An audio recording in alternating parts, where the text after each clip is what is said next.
ঘরের ভিতরে কে আছো?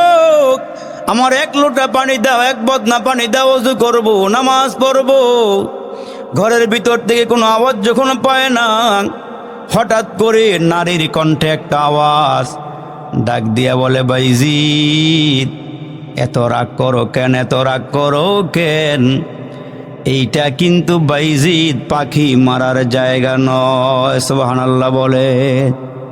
পাখি মারার জায়গা না মানি বাইজিদ আসার সময় হাঁটতে হাঁটতে ক্লান্ত হয়ে গেছে। তো উনি একটা গাছের কিনারায় বসে আরাম করতেছে।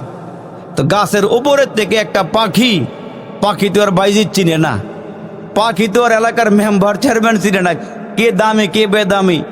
তো পাখি গাছের ডালার মধ্যে আইসা বসছে। উপরের থেকে পাখির পায়খানা করার সময় হয়েছে, একটু পায়খানা করে দিচ্ছে। তো ওই পায়খানাটা বাইজিদের শরীরের মধ্যে আইসা লাগছে। তো বাইজিদ এত রাগ করছে যে সফরের মধ্যে আসি, মুসাফির হালাতে আমি আসরের নামাজটা পড়ব, আর পাখিটা আমারে পায়খানা করে দিয়া জামাটা নাপাক করে দিল।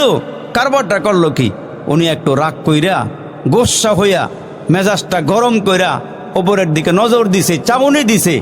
একটা চাউনি যখন দিছে, এই চাউনি গিয়া ওই পাখির গায়ে লাগছে। লাগার সঙ্গে সঙ্গে উনি নিচের থেকে বইসা উপরের দিকে চাউনি দিছে। এই চাউনির মধ্যে এমন একটা জলসাবার হইছে, আল্লাহু আকবার, পাখির গায়ে আগুন লেগে গেছে।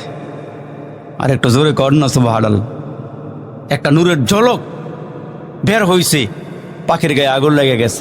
তাসকিরাতুল আউলিয়ার মধ্যে লেখক লেখেন, এদিক দিয়ে যে ওই যে কুরের ঘর মধ্যে একটা গরিব মহিলা, কাঠুরিয়ার বিবি মহিলা, উনি বড় আল্লাহওয়ালা ছিল, বড় বুজুর্গ ছিল মহিলাটায়। তো উনি নামাজের পরে বসে বসে তাসবিহ তাহলিল করতেছে। তা এই মুহূর্তে উনি মোরাকাবার হালাতে বসে দেখতেছে যে বাইজিদ একটা জায়গার মধ্যে বইসা মেজাজ গরম করে উপরের দিকে নজর দিছে, আর ওই নজরের কারণে গাছের পাখির মধ্যে আগুন লেগে গেছে। সুবহানাল্লাহ বলেন। তো বাইজিদ যখন রাগ করে গিয়ে পানি চাইছে, ঘরে কে আছেন পানি দেন, ওযু করুন পানি দেন। রাগ যখন করছে, ভিতর থেকে মহিলা কণ্ঠে আওয়াজ দিয়ে বলে, বাইজিদ এইখানে রাগ দেখায়ও না, এটা কিন্তু পাখি মারার জায়গা না। সুবহানাল্লাহ জোরে কোন। রাগ দেখায় না, এটা কিন্তু পাখি মারার জায়গা না। বাইজিদের টনক নড়ে উঠছে, কিরে পাখি মারলাম কই?